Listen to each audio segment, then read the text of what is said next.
کہا سنت کو زیادہ کرنا کون سا عمل ہے؟ یہ میں سوال نہیں سمجھا، بڑا معذرت خواہ ہوں۔ بھائی نے سوال میں کہا کہ نماز میں مقتدی کا سمع اللہ کہنا کیسا ہے؟ اس حوالے سے سنن کبریٰ بہقی میں روایت موجود ہے مگر ثابت نہیں ہے، یعنی میری اپنی ذاتی تحقیق میں ثابت نہیں ہے، بعض مشائخ قائل ہیں اس کے۔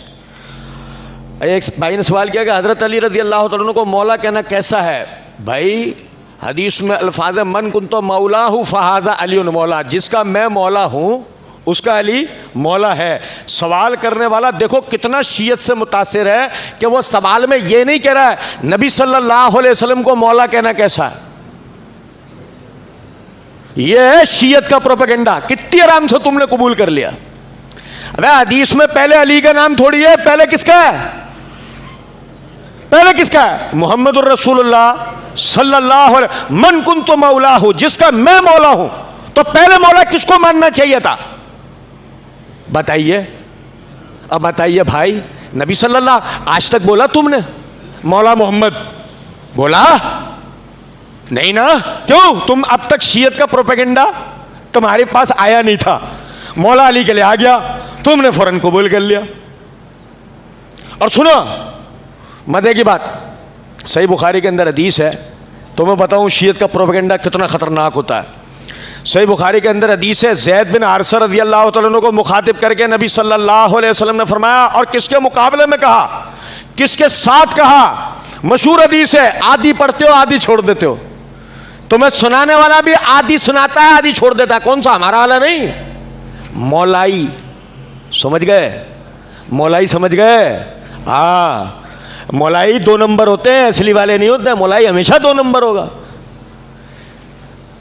تو علی رضی اللہ تعالیٰ عنہ کو مخاطب کر کے کہا، اے علی تیری میرے ساتھ مثال بالکل اس طرح ہے کہ جیسی ہارون کی موسیٰ کے ساتھ تھی، مگر میرے بعد کوئی نبی نہیں ہوگا۔ اور اے زید بن حارثہ،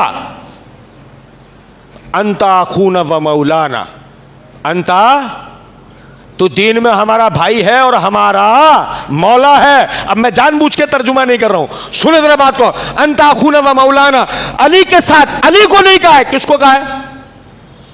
خود کو نہیں کہا ہے، کس کو کہا ہے؟ زید بن حارثہ کو۔ اب سمجھو ذرا بات کو، آج تک تم نے کسی آدمی کو مولا زید بن حارثہ کہتے سنا ہے؟ یہ ہے شیعت کا پروپیگنڈا، کتنا خطرناک ہوتا ہے۔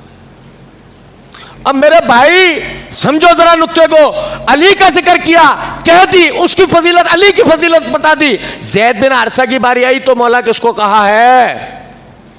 زید بن حارثہ کو، خود کو بھی نہیں کہا ماتو، لیکن تمہیں ملے گا نہیں وہ جنہوں نے کپڑے کا برانڈ نکالا ہے۔ وہ کہنے لگے اپنی تقریر میں، بھائی میں نے تو جب سے یہ حدیث سنی ہے میں تو مولا علی کہتا ہوں۔ ہم نے جواب دیتے ہوئے کہا، تم نے یہ حدیث سن کے مولا علی نہیں کہا ہے، تم نے فون کال کے بعد کہا ہے۔ آئیے سمجھ میں یا نہیں؟ ورنہ اگر تم نے حدیث پڑھی ہوتی تو حدیث میں سب سے پہلے مولا کا لفظ کس کے لیے ملتا؟ زید بن حارثہ کے لیے۔ حدیث پڑھنے والا اصل طالب علم، اور جبکہ اس بات کو سمجھو، مولا بمعنی دوست کے ہے، مولا بمعنی دوست کے ہے۔ اور صحیح حدیث کے اندر یہ الفاظ ہیں کہ نبی صلی اللہ علیہ وسلم نے فرمایا آخری وقت میں، اگر میں اپنا حقیقی دوست کسی کو بناتا تو ابو بکر کو بناتا۔ لہذا اب ان معنوں میں دوستی کا بھی کوئی موازنہ نہیں بچا، جب نہیں بچا تو یہی بجائے اہل سنت کبھی بھی مولا علی کا لفظ استعمال نہیں کرتے تھے اس وقت تک جب تک شیعت کے پروپیگنڈے کی گندی الٹیاں ہمارے لوگوں کو نہیں لگی تھی۔ تو مولا علی کہنا جائز نہیں ہے، ٹھیک ہے، یعنی اہل سنت کا طریقہ نہیں۔ بھائی نے لکھا